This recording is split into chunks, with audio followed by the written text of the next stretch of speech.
ये आपका आज का संपादकीय पाठ है। देखिए, संपादकीय पाठ ये आर्टिकल, एडिटोरियल आपको प्रारंभिक परीक्षा, मुख्य परीक्षा और इंटरव्यू हर जगह मदद पहुंचाते हैं।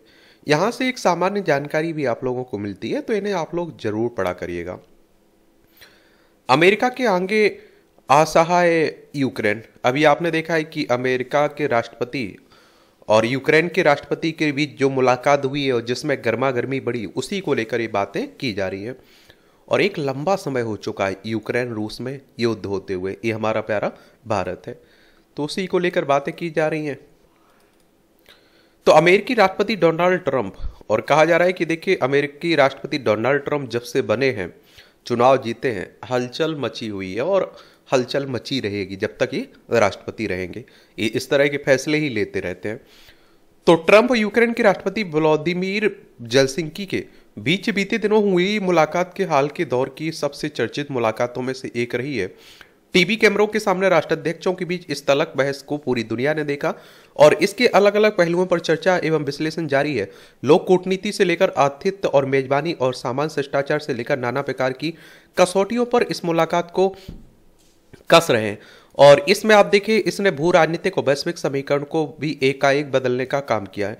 अमेरिका के साथ खनन समझौते पर हस्ताक्षर और बदले में निरंतर मदद के आश्वासन से वॉशिंगटन आए जेलेंस्की जहां अपमानित होकर खाली हाथ लौटे, वहीं यूरोपीय देशों को आनन फानन अपनी बैठक बुलाकर यूक्रेन के समर्थन में आगे आना पड़ा।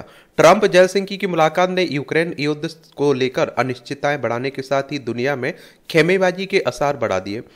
यह स्पष्ट है कि ओवल ऑफिस में आप देखिए, ट्रंप, बेंस और जेलेंस्की के बीच जो कुछ हुआ है उसे कूटनीतिक कसौटियों पर शिष्टता नहीं कहा जा सकता है। यह सही है कि सभी देश अपने अपने हितों की पैरवी करते हैं, लेकिन उसकी एक मर्यादा होती है। भारतीय परंपरा में आतिथ्य के दृष्टिकोण से भी इसे उचित नहीं ठहराया जा सकता है। जेलेंस्की का रुख ट्रंप, बेंस को भले ही कुछ अड़ियल लगा हो, लेकिन वह अपनी प्रतिक्रिया में और सहमत हो सकते थे। अगर ऐसी तनातनी की स्थिति निर्मित हुई तो उसके पीछे अविश्वास की भावना हो सकती है। यह किसी से छिपा नहीं कि ट्रंप जब से राष्ट्रपति बने हैं तब से रूस को लेकर उनका रवैया बहुत नरम रहा है। बीते दिनों सऊदी अरब में रूसी अधिकारियों के साथ अमेरिकी प्रतिनिधियों की बैठक भी बहुत सौम्य परिवेश में संपन्न हुई और जिसमें दोनों पक्षों ने एक दूसरे के प्रति परस्पर सम्मान का परिचय दिया। इतना ही नहीं, बीते दिनों संयुक्त राष्ट्र में अमेरिका ने रूस के समर्थन में मतदान तक किया, जबकि उस मामले में भारत और चीन जैसे रूस के सहयोगी माने जाने वाले देशों ने अनुपस्थिति रहना उचित समझा। ट्रंप ने अपने चुनाव अभियान में भी यूक्रेन युद्ध को जल्द समाप्त करने को एक प्रमुख मुद्दा बनाया था और सत्ता संभालने के बाद से ही वह ऐसे प्रयासों से जुटे हुए हैं। स्वाभाविक ही कि जेलेंस्की उनकी इस अधीरता को समझते हुए दबाव महसूस कर रहे हैं और दोनों पक्षों के बीच बात बनने की बजाय बिगड़ गई। तो यह हाल के दौर में उपजे अविश्वास का ही परिणाम है। इस घटनाक्रम से यह भी संकेत मिलता है कि ट्रंप यूक्रेन के साथ बहुत करीबी और आत्मीय रिश्ते नहीं रखना चाहता है और उनकी यह मंशा भी दिखाई पड़ती है कि वह मदद के बदले यूक्रेन को दबाव में लेकर उस पर अपने फैसले थोपना चाहता है। और यूक्रेन को आप देखते हैं जिम्मेदार युद्ध के लिए बता दिया था डोनाल्ड ट्रंप ने, और यहाँ के राष्ट्रपति को आप देखिए तानाशाह भी कह दिया था, और इसलिए आप देखते हैं कि ये बातें हो रही हैं। और देखिए, बहुत सारे लोग इन्हें अच्छा भी मान रहे हैं, डोनाल्ड ट्रंप को सही ठहरा है। बहुत सारे लोग यूक्रेन के राष्ट्रपति को एक तरह से सही साबित कर रहे हैं, उनके पक्ष में लोग खड़े हुए हैं। चूंकि अमेरिकी मदद के बिना यूक्रेन के लिए रूस का प्रतिरोध करना मुश्किल है, इसलिए ट्रंप को यह उम्मीद होगी कि देर सवेर जेलेंस्की उनके दबाव के आगे टूट जाएंगे। ट्रंप के रवैये ने जेलेंस्की और यूरोप पर दबाव बढ़ा दिया है। यही कारण है कि यूरोपीय देशों के दिग्गज को आनन फानन लंदन में एक बैठक बुलाकर यूक्रेन के प्रति एकजुटता दिखानी पड़ी। इस बैठक में बड़े बड़े वादे और दावे किए गए। यूरोपीय देश यूक्रेन की सुरक्षा को लेकर प्रतिबद्ध हैं, लेकिन यह भी सच है कि कीव को सहारा देने के मामले में यूरोपीय देशों के पास ना तो पर्याप्त क्षमताएं हैं और ना ही संसाधन है। ऐसे में अमेरिकी सहायता आप परिहार होगी। यह बात यूरोपीय नेता भी भली भांति समझते हैं। जेलेंस्की के वॉशिंगटन दौरे से पहले ब्रिटेन के प्रधानमंत्री, फ्रांस के राष्ट्रपति अमेरिका गए थे और इसके प्रबल आसार हैं कि उस दौरान दोनों नेताओं ने ट्रंप को यूक्रेन के मुद्दे पर समर्थन के लिए मनाने की भी पूरे प्रयास किए होंगे। यहां तक कि यूक्रेन को लेकर ट्रंप को एक टिप्पणी को बीच में ही काटते हुए फ्रांसीसी राष्ट्रपति मैक्रो ने उस मामले से संबंधित तथ्य सामने रखने का प्रयास भी किया था।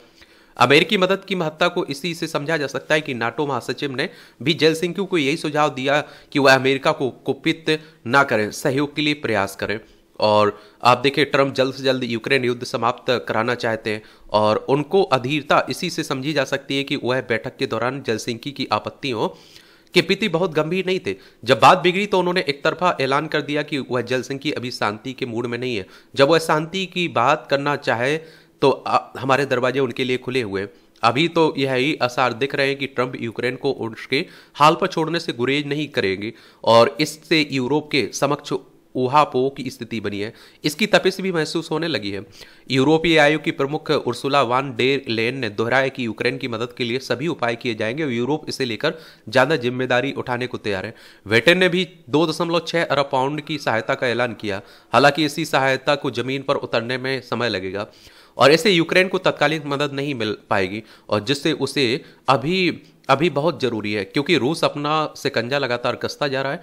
ट्रंप के रूख रवैये से उसे और ताकत मिलेगी और मिली है। यूरोप और अमेरिका के बीच आप देखते हैं बढ़ रहे मतभेद भी पुतिन का हौसला बढ़ाएंगे। जहां यूरोपीय नेताओं को पुतिन पर भरोसा नहीं है, वहीं ट्रंप न केवल पुतिन के प्रति रवैया बदल रहे हैं बल्कि रूस को लेकर अपनी नीति नए सिरे से गढ़ने में लगे हैं। रूस भी अमेरिका विदेश नीति को व्यवहारिक बताते हुए उसे अपने हितों के अनुरूप बता रहा है। स्वाभाविक है कि इससे यूरोप की चिंता बढ़ेगी। यह बदलता पश्चिम यूक्रेन युद्ध पर विराम को लेकर अनिश्चितता बढ़ाने का ही काम करेगा। लेखक ऑब्जर्वर रिसर्च फाउंडेशन के उपाध्यक्ष, इनका नाम है हर्ष बी पंत, इनके द्वारा यह आर्टिकल लिखा गया है। यहां नाटो की बात हुई है, नाटो के बारे में भी याद रखिएगा। मैं बात कर रहा हूं किसकी, the north Atlantic treaty organisation. 4 अप्रैल 1949 में इसकी स्थापना हुई थी। ब्रुसेल्स बेल्जियम में इसका हेडक्वार्टर देखने को मिलेगा और आप 32 मेंबर हैं इसमें। और ऐसा भी कहा जा रहा है कि देखिए अमेरिका का झुकाव रूस की तरफ इसलिए भी देखने को मिल रहा है क्योंकि रूस का झुकाव चाइना की तरफ देखने को मिल रहा है। चाइना रूस बड़े मित्र होते जा रहे हैं और ये पसंद नहीं आएगा अमेरिका को, तो अमेरिका चाहेगा कि रूस की दूरियां रहें किससे, चाइना से। तो इसी को लेकर कहा जा रहा है झुकाव रूस की तरफ अमेरिका का देखने को मिल रहा है। बढ़ रहा है भारत का अंतर्राष्ट्रीय कद। प्रधानमंत्री नरेंद्र मोदी के सशक्त नेतृत्व में भारत न केवल विकास की नई परिभाषाएं गढ़ रहा है बल्कि वैश्विक मंच पर भी एक शक्ति के रूप में अपनी उपस्थिति दर्ज करा रहा है। मोदी सरकार ने निर्णायक नीति, प्रगतिशील दृष्टिकोण, राष्ट्र हित को सर्वोपरि रखने वाली कार्यशैली ने भारत को उन्नति की ओर अग्रसर कर दिया, जो विकसित भारत के लक्ष्य को हासिल करने से पहले रुकने वाला नहीं है।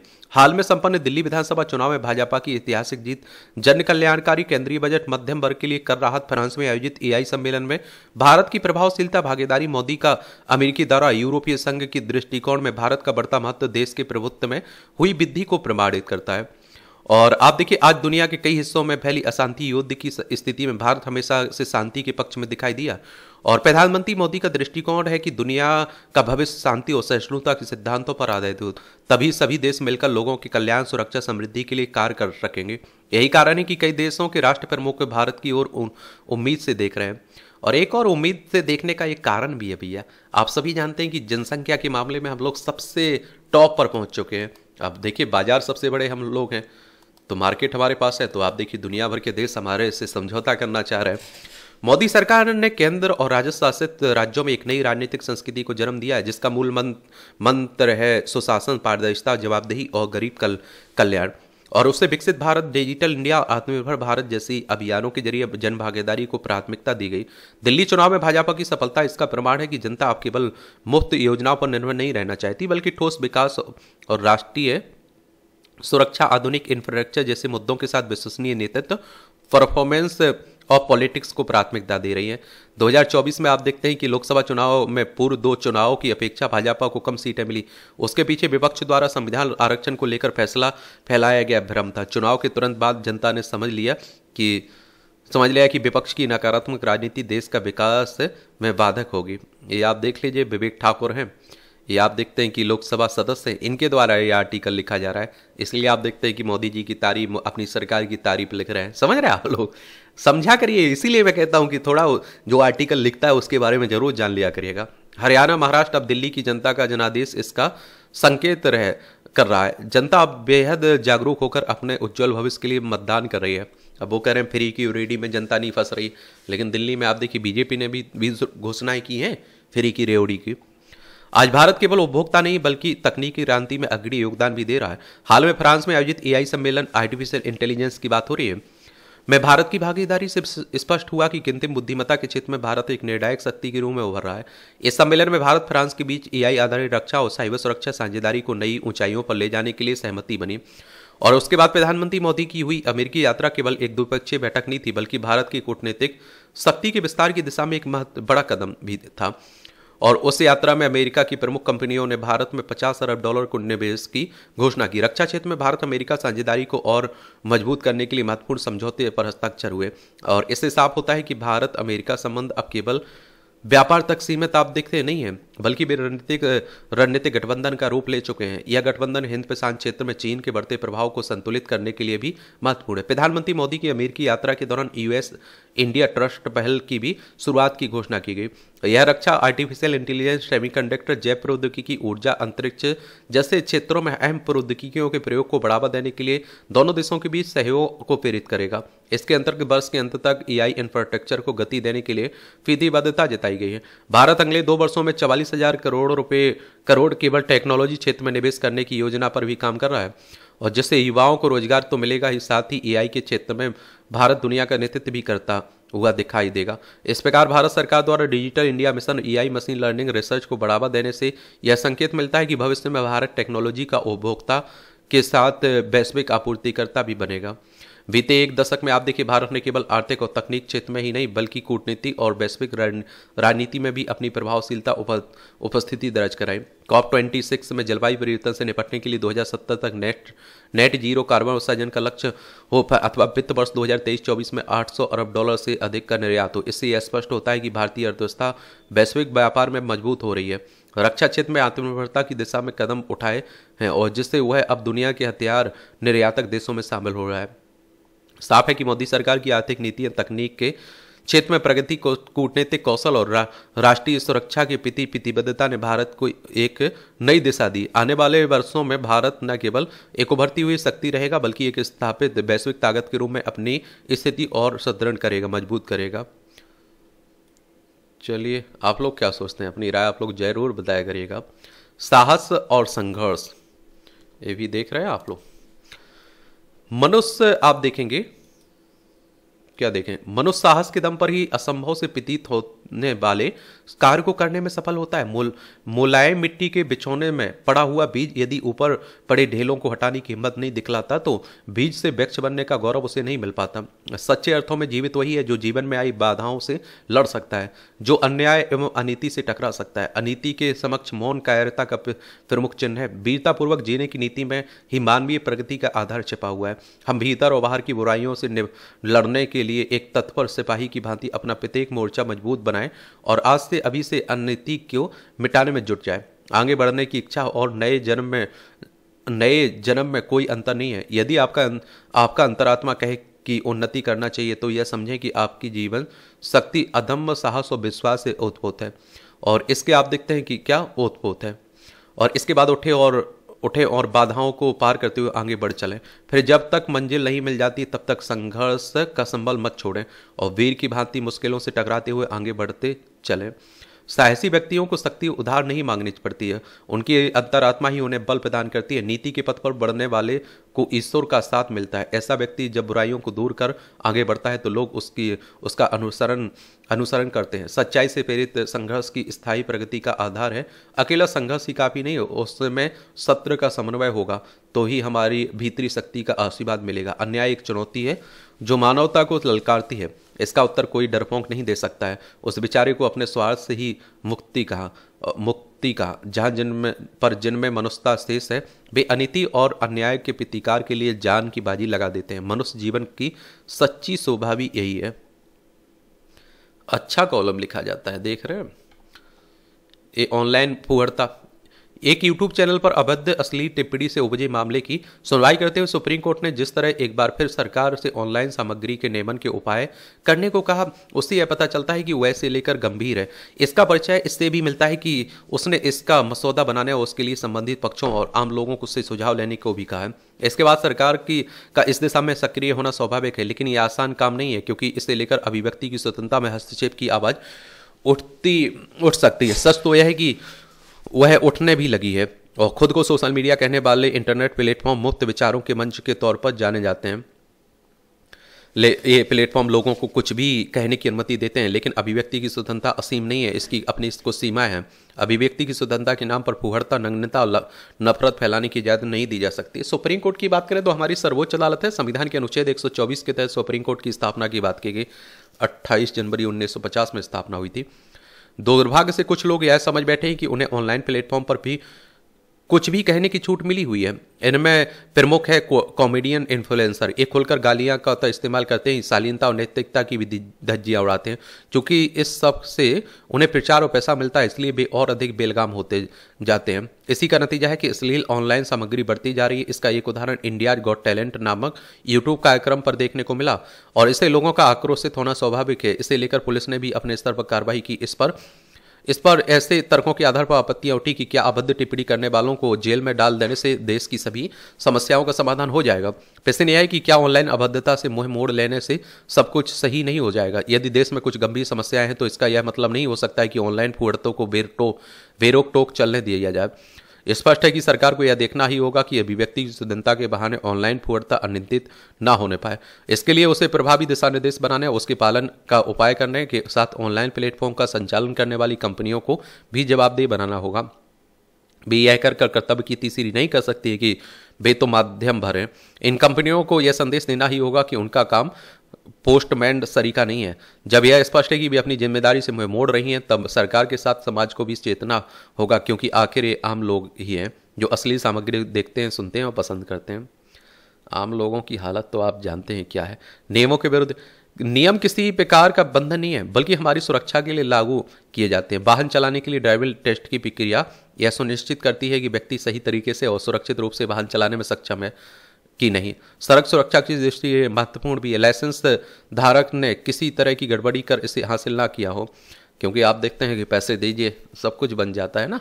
लेकिन कई बार देखा गया है कि लोग नियमों को धाता बताकर ऐसे कदम उठाते हैं जो किसी के भी हित में नहीं है।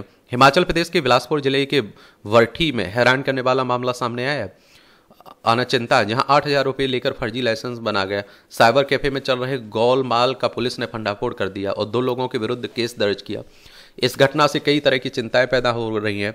जो व्यक्ति ड्राइविंग टेस्ट में सफल नहीं हो पाया, तो क्या वह सड़क पर सुरक्षित रूप से वाहन चलाने में सक्षम होगा? इस बात से इनकार नहीं किया जा सकता है कि ऐसे लोग ही सड़क दुर्घटनाओं का कारण बनते हैं। फर्जीवाड़ा कर अपने साथ दूसरों के जीवन को भी खतरे में डालते हैं। अगर जेसीबी दुर्घटनाग्रस्त ना होती तो संभवतः मामला सामने ही नहीं आता। पुलिस को यह भी देखना होगा कि कहीं इसमें विभागीय मिलीभगत तो नहीं है। यह अति गंभीर मामला है और इसकी जांच में किसी तरह की कोताही नहीं होनी चाहिए। ये आप देख लीजिए, हिमाचल प्रदेश से है। शिमला इसकी राजधानी, दूसरी धर्मशाला है इसकी राजधानी। इसकी अंतर्राष्ट्रीय सीमा चाइना से लगती। राज्यों में लद्दाख, जम्मू कश्मीर, पंजाब, हरियाणा, उत्तर प्रदेश, उत्तराखंड से लगती। विधानसभा में 68 सीटें, राज्यसभा में 3 सीटें, लोकसभा में 4 सीटें हैं। गैर संचारी बीमारियों का बढ़ता खतरा। देश में गैर संचारी बीमारियों के बढ़ते बोझ को देखते हुए केंद्रीय स्वास्थ्य मंत्रालय ने 30 साल से ज्यादा उम्र के सभी व्यक्तियों की जांच करने के लिए एक विशेष अभियान शुरू किया है। इस अभियान के तहत ब्लड प्रेशर, मधुमेह या फिर मुंह, स्तन या सर्विकल कैंसर जैसे गैर संचारी रोगों की जांच होगी। इसके तहत देश के 89 करोड़ लोगों की जांच मुफ्त की जाएगी। इसमें सरकारी अस्पताल, मोबाइल मेडिकल यूनिट और आशा कार्यकर्ता घर घर जाकर जांच करेंगी। सरकार ने यह फैसला इसलिए लिया क्योंकि पिछले कुछ वर्षों से देश में गैर संक्रमक रोगों से मरने वालों की संख्या में इजाफा हुआ। भारतीय चिकित्सा अनुसंधान परिषद की रिपोर्ट बताती है कि देश में 66% मौतें गैर संक्रमक बीमारियों के कारण हो रही हैं। हृदय रोग, डायबिटीज, कैंसर जैसी बीमारियां 30 साल से अधिक उम्र के लोगों में तेजी से फैल रही हैं, जो एक बड़ी स्वास्थ्य चुनौती बन चुकी है। और इसलिए आप देखेंगे कि इस अभियान का मुख्य उद्देश्य बीमारियों की जल्दी पहचान करना, इलाज शुरू करना और गंभीर स्वास्थ्य जटिलताओं को रोकना है। तंबाकू के सेवन से मुंह के कैंसर के मरीज अधिक देखे जा रहे हैं, जिनकी मृत्यु भी हुई है। वहीं महिलाओं में तेजी से स्तन कैंसर बढ़ रहा है। इसके अलावा सर्विकल कैंसर भी तेजी से फैल रहा है, जिनकी रोकथाम और सही समय पर इलाज के लिए सरकार ने जांच का फैसला किया। हार्ट अटैक से मरने वाले लोगों में हाई ब्लड प्रेशर सबसे बड़ा कारण है। कम उम्र में ही लोग हाई ब्लड प्रेशर से जूझ रहे हैं। भारत में 45% लोग हर साल सिर्फ हार्ट अटैक से मर रहे हैं। गैर संचारी बीमारियों का मतलब है कि ये बीमारियां एक व्यक्ति से दूसरे व्यक्ति में नहीं फैलती और इनका आप देखिए विकास अक्सर काफ़ी समय लगता है। और इन बीमारियों का एक बड़ा कारण खराब लाइफस्टाइल और भारतीय चिकित्सा परिषद की रिपोर्ट में यह बताया गया है कि 1990 में इस बीमारियों से होने वाली मौतों का अनुपात 37.9% था, जो 2016 में बढ़कर 61.8% हो गया। आज भारत में 66% से ज़्यादा मौतें और गैस संचारी बीमारियों के कारण हो रही हैं। और जीवन शैली में बदलाव, पर्यावरणीय कारक और आहार संबंधी आदतें इस महामारी को बढ़ाने में अहम भूमिका निभा रही हैं, जिससे न केवल बुजुर्ग बल्कि युवा भी प्रभावित हो रहे हैं। आज खाने में पैक्ड फूड को जिस तरह से तरजीह दी जा रही है, उसकी वजह से भी बीमारियां हो रही हैं। देश में हर साल 13 लाख से अधिक नए कैंसर के मामले सामने आते हैं। अगले दशक में यह संख्या तेजी से बढ़ने की आशंका है। 2040 तक भारत में कैंसर की घटनाओं के दोगुना होने की आशंका है, जो स्वास्थ्य व्यवस्था के लिए बड़ी चुनौती है और लिहाजा सरकार की यह पहल स्वागत योग्य है। एक बात और आप लोगों को यहाँ बता दूं मैं, देखिए कहीं इस तरह के टॉपिक पर आप लोग कुछ लिख रहे हैं तो सरकार की तरफ से जो पहल के रूप में आप लोग उल्लेख करते हैं ना, उसके रूप में इसे भी बता सकते हैं आप। ये टिप्पणी आ रहती है, इसकी पीडीएफ आपको एजुकेशन सर्कल प्लेटफॉर्म पर मिल जाती है, तो वहाँ से जाकर डाउनलोड कर लिया करिएगा। पढ़ना हुआ गया तो पढ़ सकते हैं आप लोग। गिरावट के दौर में धैर्य बनाए रखे निवेशक। अभी हाल ही में जो गिरावट आई है ना, उसी की बात हो रही है। 30 सितंबर 2024 से 3 मार्च तक निवेशकों की 1 लाख करोड़ डॉलर से ज़्यादा पूंजी डूब चुकी है और इस गिरावट का बाजार में इतना व्यापक असर पड़ा कि हर तरफ निराशा का गहन कुहासा छाया है। ऐसा होना स्वाभाविक भी है, क्योंकि भारतीय अर्थव्यवस्था पिछले 3 दशकों से लगातार जिस मजबूती से आगे बढ़ रही है, उसे पहली बार इतनी जबरदस्त धक्का लगा। निवेशकों का मनोविज्ञान बहुत गहरे तक हिल गया है और आप देखते हैं कि हालांकि बाजार में निवेशकों की उम्र का कोई सटीक आंकड़ा तो उपलब्ध नहीं है, लेकिन हम सब जानते हैं कि पिछले 3 दशकों में भारतीय अर्थव्यवस्था जिस युवा आवेग से आगे बढ़ी है थी उसमें सबसे ज़्यादा भागीदारी युवाओं की ही रही है। केवल अर्थव्यवस्था ही नहीं बल्कि मौजूदा भारतीय समाज भी एक युवा समाज के तौर पर भी जाना जाता है। इसलिए इसमें कोई संदेह नहीं कि पिछले 5 महीनों में यानी सितंबर 2024 से फरवरी 2025 तक लगातार शेयर बाजार में जो रह रहकर गिरावट के भूचाल आए हैं, उनसे सबसे ज़्यादा प्रभावित भारत की युवा निवेशक ही हैं। समाचार एजेंसी राइटर ने लिखा है कि भारत के शेयर बाजार में ऐसी भारी गिरावट पिछले 29 वर्षों में कभी नहीं देखी गई, जब महज कुछ महीने के भीतर निवेशकों के 85 से 90 लाख करोड़ रुपए का स्वाहा हो गए। हैरानी की बात यह है कि जितनी भारी गिरावट भारत के शेयर बाजार में देखी गई, वैसी गिरावट ठीक इसी समय दुनिया में कहीं और नहीं देखी गई।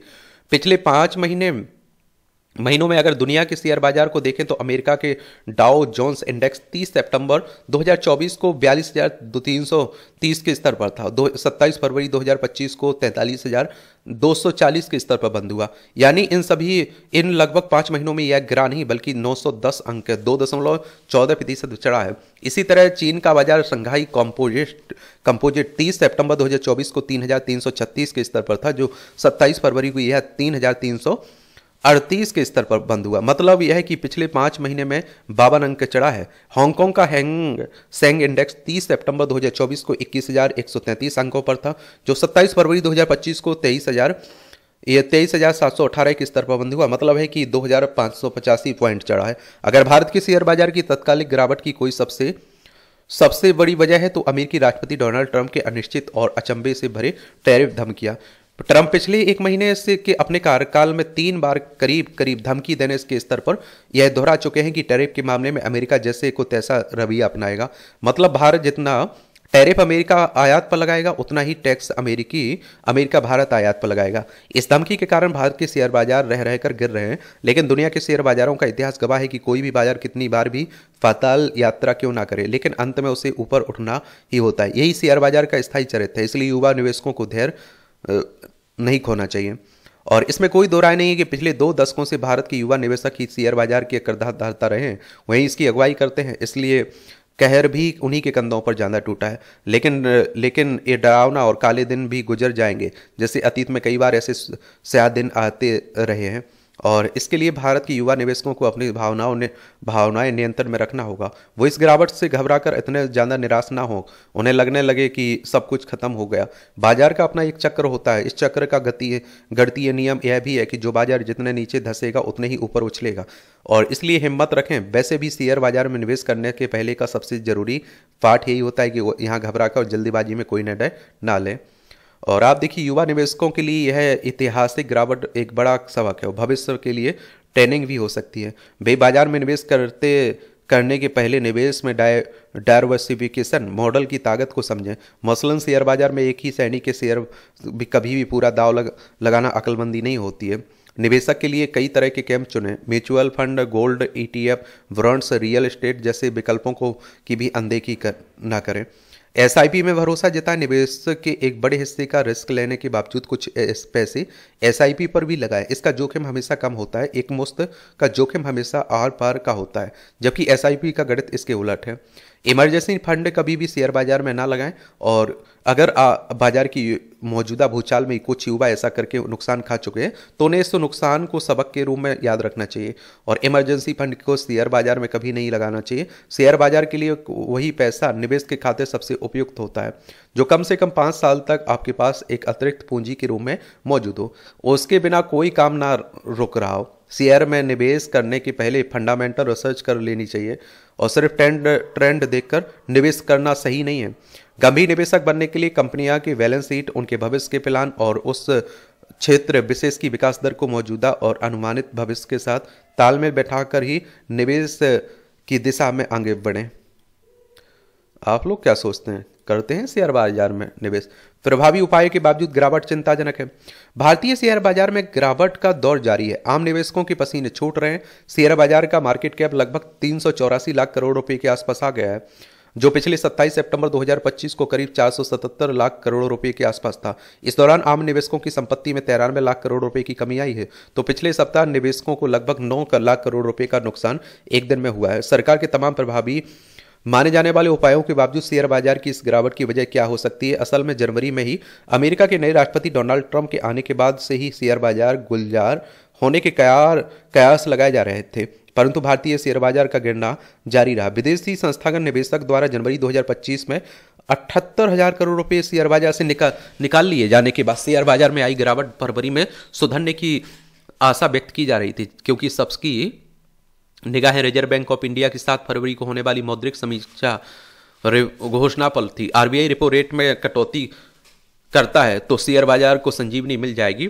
और बाजार ऊंचाई पर चल जाएगा। और देखिए, रिजर्व बैंक की बात करें तो केंद्रीय बैंक है, हमारी बैंकों का बैंक भी कहते हैं। 1 अप्रैल 1935 में स्थापना हुई थी। मुंबई महाराष्ट्र में इसका हेडक्वार्टर देखने को मिलेगा।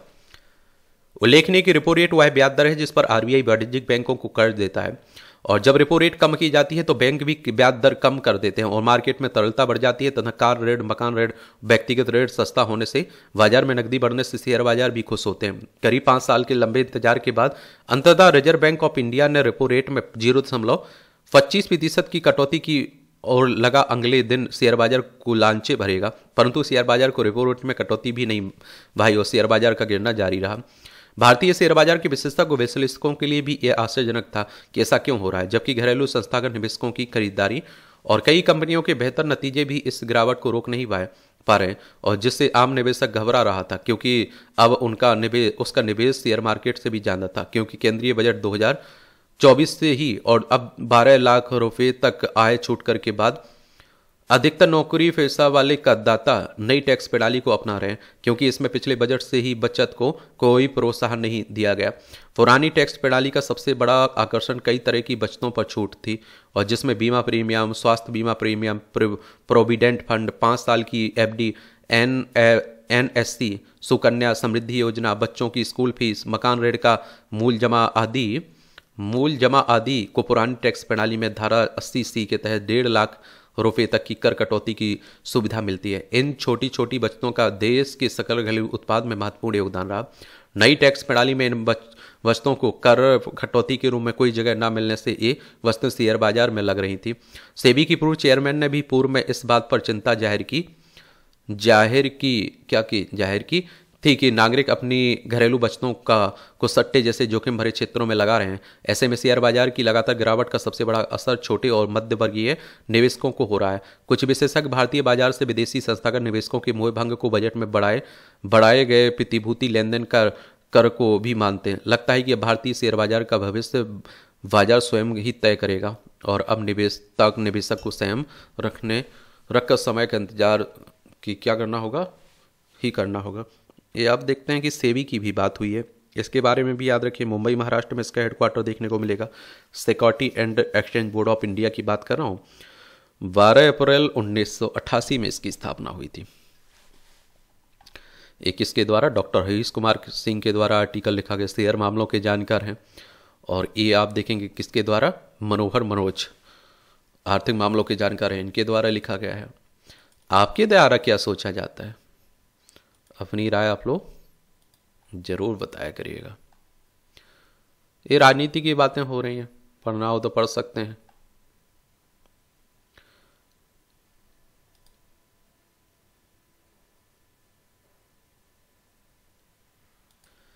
ये मातृ शक्ति का योगदान, इसे जरूर आप लोग देखा करिएगा।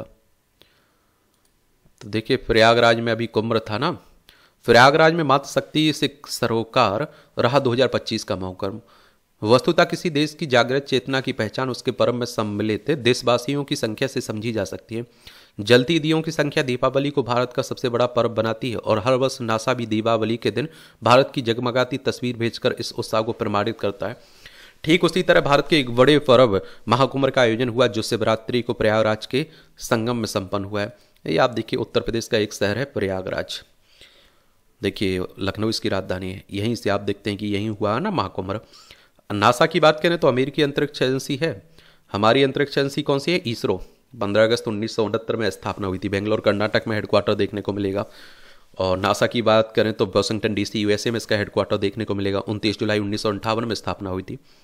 इस बार महाकुंभ में आने वाले की संख्या 66 करोड़ तक पहुंच गई है। महाकुंभ में इस बार रिकॉर्ड तोड़ महिला भागीदारी के साथ इतिहास बनाया। गोविंद बल्लभ पंत सामाजिक विज्ञान संस्थान द्वारा किए गए एक अध्ययन में एक सामाजिक परिवर्तन का विश्लेषण किया गया और जिनमें शहरी क्षेत्रों से महिलाओं की भागीदारी में उल्लेखनीय वृद्धि हुई। 18 से 35 आयु वर्ग की महिलाएं विशेष रूप से अधिक सक्रियता दिखाई दी और एवं ऐसे महिला समूहों में भी वृद्धि हुई जो पुरुष सारथियों के बिना महाकुंभ में स्नान के लिए पहुंची। यह आंकड़ा भारत में विकसित हो रही सामाजिक गतिशीलता का संकेत दे रहा है और यह बदलाव बेहतर शिक्षा, स्वास्थ्य, सामाजिक परिवर्तन, धार्मिक एवं सामाजिक संस्थाओं के साथ बढ़ते जुड़ाव के कारण है जो आध्यात्मिक और सांस्कृतिक क्षेत्रों में उनकी विकसित भूमिका और आत्मविश्वास को दर्शाता है। इस धारणा के विपरीत की बड़े धार्मिक समारोह पुरुष प्रधान होते हैं। महाकुंभ ने बड़े परिवर्तनकारी बदलाव को दर्शाया। महिलाओं को रोजगार, यह एक पूर्ण रूप से समावेशी समागम था। यूपी सरकार ने एवं मेला अधिकारियों ने ग्रामीण महिलाओं को रोजगार उपलब्ध कराने के लिए राज्य आजीविका मिशन के तहत महाकुंभ में विभिन्न स्वयं सहायता समूहों से जुड़ी महिलाओं को स्टॉल, दुकानें आवंटित करने का अवसर दिया। राज्य आजीविका मिशन का उद्देश्य ग्रामीण महिलाओं को महाकुंभ की आर्थिक गतिविधियों में एकीकृत करना था। महाकुंभ मेला प्राधिकरण में इन महिलाओं के लिए हर सेक्टर में 10 दुकानें आवंटित की गई। मेला परिसर के सरस हॉट सेक्शन में 40 से अधिक दुकानें में इन महिलाएं समूहों को दी गई। इस पहल से 5000 से अधिक ग्रामीण महिलाओं के रोजगार के अवसर उत्पन्न हुए और इन स्टॉलों पर विभिन्न प्रकार की बहुउद्देशीय वस्तुएं उपलब्ध कराई गई जैसे महाकुंभ के निशान एवं नारे वाले मफलर, अंग वस्त्रम, टोपियां आदि।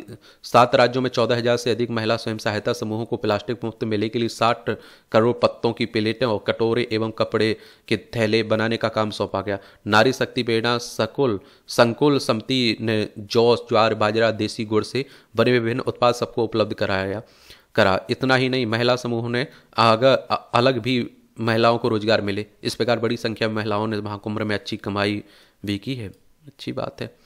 महिला सशक्तिकरण, जहां एक समय महिलाओं को समर्थक और अनुयायी की भूमिका तक ही सीमित रखा जाता था, वही अब वे अपने लक्ष्य को प्राप्त करने में सक्षम हो गई हैं और यह महाकुंभ में देखने को भी मिला। प्रयागराज में महाकुंभ के विशाल धार्मिक मेले के दौरान महिला सशक्तिकरण के आह्वान ने जोर पकड़ा क्योंकि सभी मान्यता प्राप्त 13 प्राचीन अखाड़ों ने न केवल अपनी पवित्र अमृत स्नान में महिला संतों की प्रमुखता से शामिल किया बल्कि 45 दिवसीय धार्मिक समागम के दौरान अपने मठों में महंत और महामंडलेश्वर की उपाधि के साथ 50 से अधिक महिला संतों को वरिष्ठ पदाधिकारियों के रूप में नियुक्त किया गया।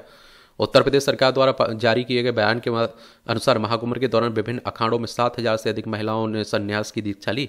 भारत में सदियों से नदी के किनारे आध्यात्मिक अभ्यास, आरती की रस्म, प्रकाश और भजनों की एक भक्तिपूर्ण पेशकश आधार रही है। लेकिन महाकुंभ में एक महत्वपूर्ण बदलाव सामने आया। महिलाओं द्वारा नदी शक्ति की आरती, वटुक कन्याएं महिला पुजारी ने आरती कर सदियों पुरानी परंपरा को फिर से परिभाषित किया। प्रयागराज में संगम किनारे रोजाना होने वाली जय त्रिवेणी जय प्रयागराज आरती समिति की ओर से महाकुंभ के दौरान 2 महीने तक कन्याओं के द्वारा आरती संपन्न कराई गई। समूची दुनिया में यह पहला अवसर रहा जहां बड़े पैमाने पर होने वाली नियमित आरती को कन्याओं ने संपन्न किया। इस प्रकार यह कहा जा सकता है कि महाकुंभ में मातृशक्ति का व्यापक योगदान रहा है। और इस तरह से आप देखेंगे कि आज के संपादकीय पाठ की कहानी कवर होती है। आप लोग पढ़ते रहिए, एंजॉय करते रहिए। आपका कोई सवाल हो, मेरे लिए सुझाव हो तो आप लोग जरूर बता सकते हैं। धन्यवाद।